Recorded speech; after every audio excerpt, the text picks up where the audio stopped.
Zofar defende que o sofrimento de Jó fazia parte de um sábio julgamento divino, pois para ele, Deus demonstra grande sabedoria em reprimir os maus. Por outro lado, os bons jamais passam por tribulação. Para Zofar, se alguém deve algo, tem de pagar. Com dureza, o terceiro amigo de Jó não demonstra a mínima compaixão pelo sofrimento do patriarca de Uz ao acusá-lo de que se comporta como um animal irracional, um jumento que não tem entendimento. Capítulo 11, versículo 12. Ao não perceber a sabedoria divina na condução das coisas. Para Zofar, Jó valeu-se da sua defesa de palavras exageradas, capítulo 11, versículo 2, desrespeitosas, capítulo 11, versículo 3, cheias de justiça própria, 4, versículo 4, e ignorantes sobre as coisas de Deus, capítulo 11, versículos 5 e 6. Então Zofar atribui aí todos os sofrimentos de Jó a Deus. Olha só, para ele achava que Deus mandou tudo aquilo, Deus é que ordenou, Deus é que fez todo o sofrimento que Jó estava passando por ele. Por que isso? Porque Jó, para Zofar, estava em pecado. Então ele desenvolve sua teologia dizendo que Deus reprime, Deus destrói o ímpio e Deus abençoa o justo. Para ele, os justos jamais passam por tribulação. E Zofar acusa Jó de não ter entendimento, não ter sabedoria nenhuma, não saber nada sobre Deus, não saber nada sobre a teologia verdadeira, que condena o ímpio e abençoa o justo. E ele diz que Jó, quando fala de maneira desrespeitosa, fala exageradamente, fala com justiça própria e demonstra ser ignorante a respeito das coisas de Deus. Subtópico 2, Deus não é indiferente à ação do ímpio. O terceiro amigo de Jó acreditava que ele havia se autodeclarado puro e sem culpa. Jó 11:4. Confere com 9, 21, 10, 7. Cria também que Deus não é indiferente à ação do ímpio, como Jó parece ter sugerido. Assim, para Zofar, se Deus debatesse com Jó, como era desejo deste, então não haveria dúvidas de que ele ficaria contra o patriarca e não ao seu favor. Nesse embate, Deus revelaria a Jó os segredos de sua sabedoria, e o homem de Uz veria que ele estava sendo sábio em tratá-lo como merecia.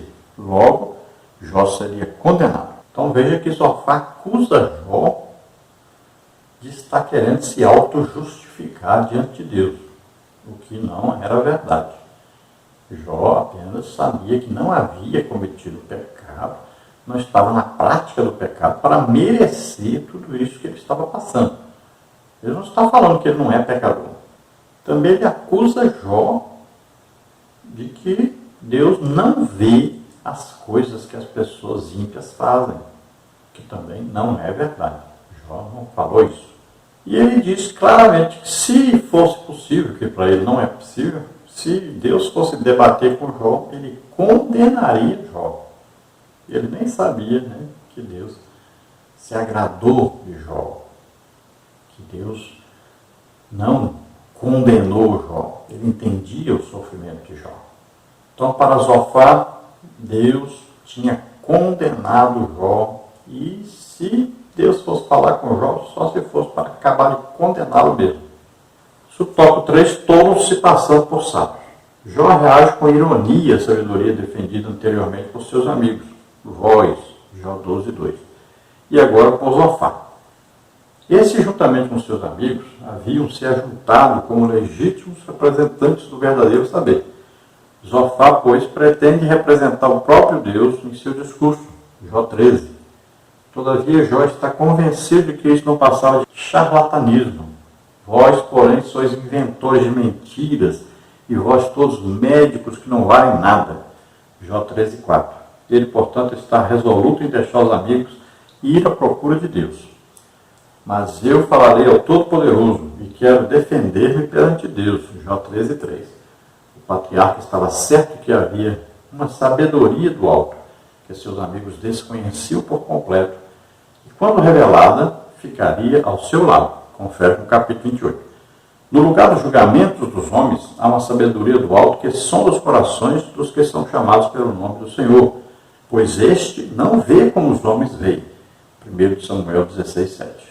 Então veja que Jó, quando vai falar, ele acusa os seus 3 amigos de serem mentirosos.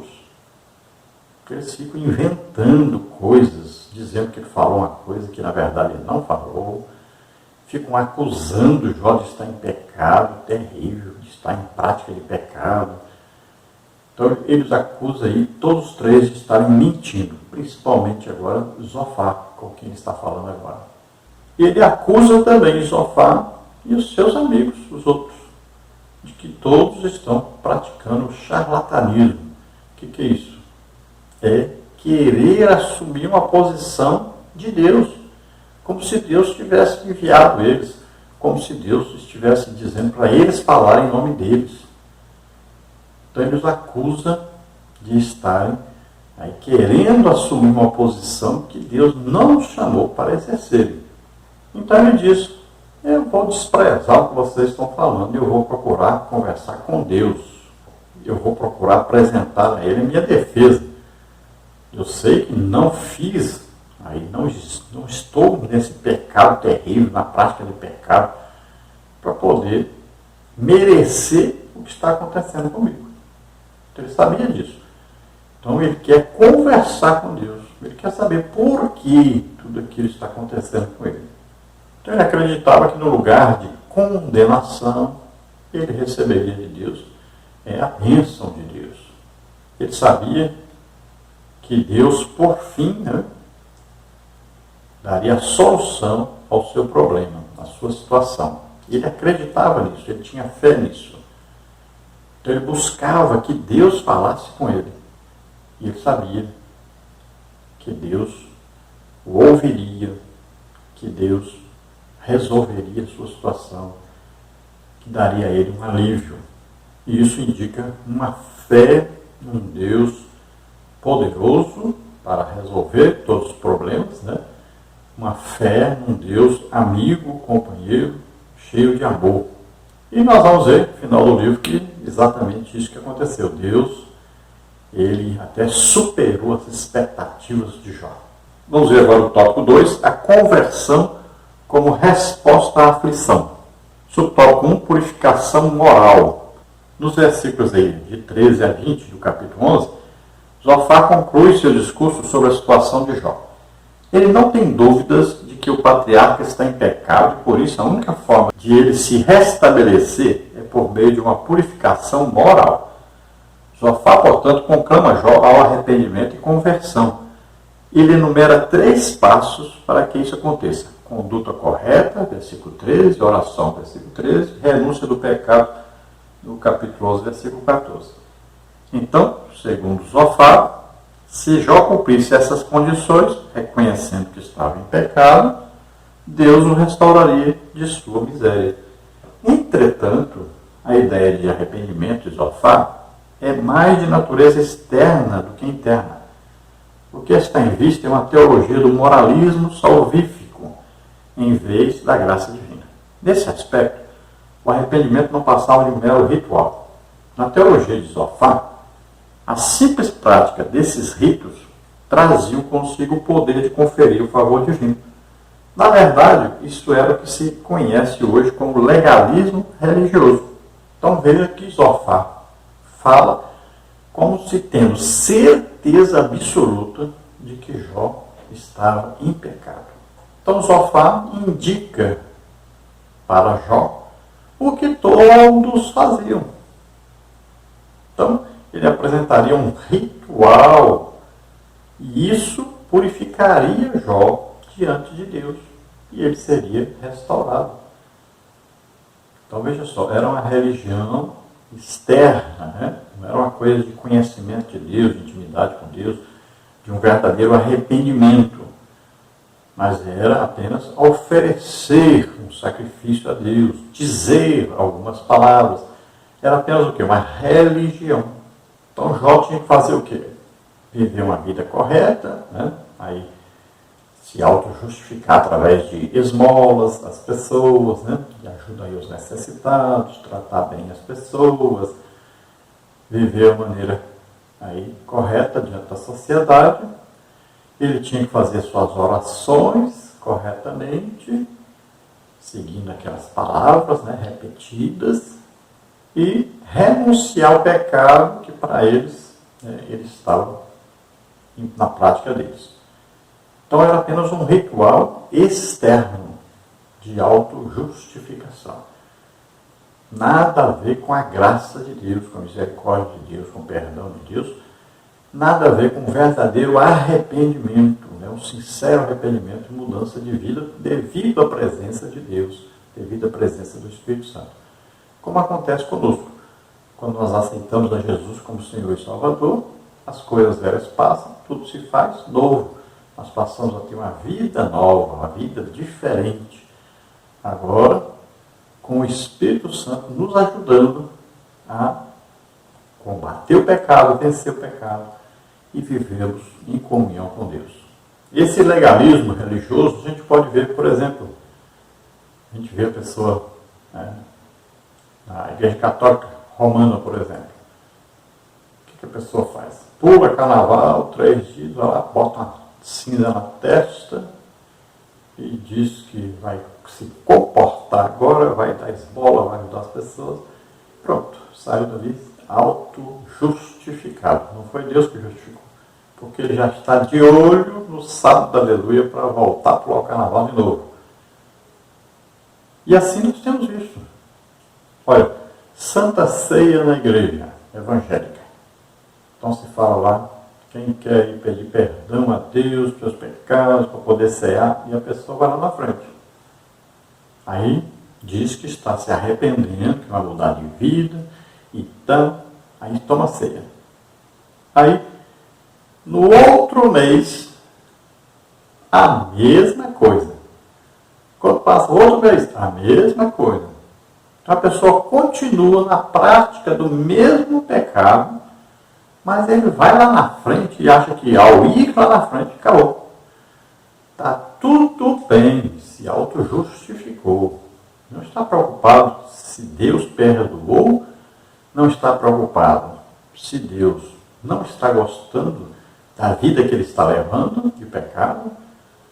O problema é só ir lá na frente, é um ritual. Foi, pronto, está tudo bem. E continua com o mesmo pecado. Por exemplo, a pessoa que está vivendo em adultério. Então, vai lá na frente, chora, toma Santa Ceia. Acabou a Santa Ceia, vai para casa, volta para o adultério do mesmo jeito. Aí no outro mês, Santa Ceia, mesma coisa. E assim tem muita gente vivendo na prática do pecado. E aí ele se auto-justifica através de um ritual. Muita gente fazendo isso. Então, tem que haver um legítimo arrependimento, e arrependimento significa não vou mais fazer isso. E agora eu vou me aproximar de Deus. E quanto mais eu me aproximo de Deus, mais eu me afasto do pecado. É assim que deve acontecer. Subtópico 2. É possível negociar com Deus?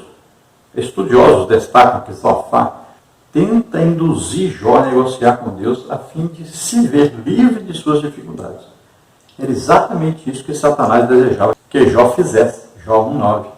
O diabo acusou Jó de ter uma fé interesseira, com base nas promessas de prosperidade em troca de sua obediência. Se Jó tivesse seguido o conselho de Zofar, teria feito exatamente o que o inimigo queria. Então Zofar estava estimulado, orientado, né, guiado por Satanás, na verdade. Porque aquilo mesmo que Satanás falou com Deus, que Jó só servia a Deus por causa da sua prosperidade financeira, por causa dos bens, das bênçãos de Deus, Zofar está fazendo isso. Ele está querendo que Jó negocie com Deus. Então eu vou lá, eu faço sacrifício, eu dou esmola, eu ajudo ali, faço assim, tal, e o Senhor me abençoa. Em troca o Senhor me abençoa. Então é uma negociação. Isso é o que? Uma teologia da prosperidade, né? Olha, você dá tanto e recebe 100 vezes mais. Teologia mesmo, teologia da prosperidade. Você faz isso e recebe isso. Você dá tanto, recebe tanto. Deus, para a teologia da prosperidade, é um banqueiro, na verdade, né? Então você é aquilo que você tem. É isso que a teologia da prosperidade ensina. Você não pode passar por dificuldade financeira, você não pode ficar doente, você não pode ter uma família aí com problemas. Tudo tem que ser tudo 100% tudo bem. Porque você merece. Porque você aplica dinheiro na igreja. Isso aí é teologia da prosperidade. É uma troca. Você compra Deus. Então essa é uma teologia satânica, na verdade. É o que Satanás acusou Jó de estar praticando. E agora Zofar queria que Jó fizesse exatamente isso. Vamos ver agora sobre o tópico 3, a angústia de Jó. Diante das insistentes acusações dos amigos e do silêncio de Deus, Jó dá sinais de desânimo, capítulos 12 até o capítulo 13. Ele manifesta de vez toda a sua condição humana. O justo sofre. Se Jó seguisse o conselho de Zofar, estaria assinando um termo de confissão, assumindo algo que ele não tinha feito. Ele sabia de sua integridade, por isso não se sujeita a esse capricho do amigo. Isso lança num dilema angustiante. No capítulo 14, ele demonstra que a sua esperança está desvanecendo, comparando-se a uma flor que é cortada, uma sombra que desaparece e um empregado que trabalha, mas que logo é dispensado. Qual o sentido da vida nessas circunstâncias? Haveria esperança? Jó parece estar desiludido. Até mesmo uma árvore, quando tem seu tronco cortado, volta a ter brotos novamente. Mas isso não acontecia com o homem. Nesse aspecto, o homem se assemelhava mais à água que evapora ou que se infiltra na terra.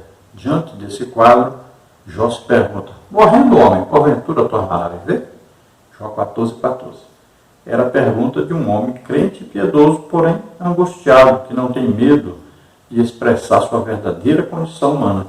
Então, olha, depois de ter sido acusado por 3 amigos e insistiam que ele estava em pecado, Jó parece estar assim, se desanimando. O que eu vou fazer? Eu me defendo, mas eles me acusam. Deus, eu peço para Deus falar comigo, Deus não fala.